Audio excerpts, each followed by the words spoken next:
Fantasy Philosophers is brought to you by fantasy-info.com.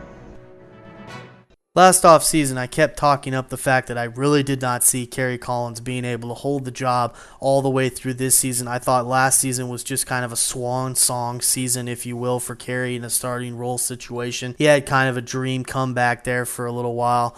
But in the end of the day, Vince Young, he got his head together this offseason, and last offseason, excuse me. And it did take him a little while to get himself, back on the field and feeling himself out again there. But once he got that opportunity to start after the first 6 games when they lost every game, he turned that team around, he turned his career around, and we really have to say that now, as long as, everything's good for him as far as his personal life, this is a guy in a team that should be taking off and getting better.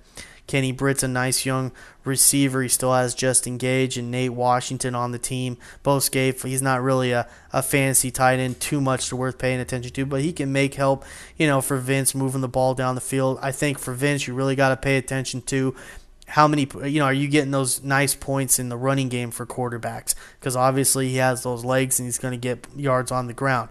If you're getting good points in there, then he might be a decent quarterback to hold on to as a backup for this season, maybe in deeper leagues or whatnot.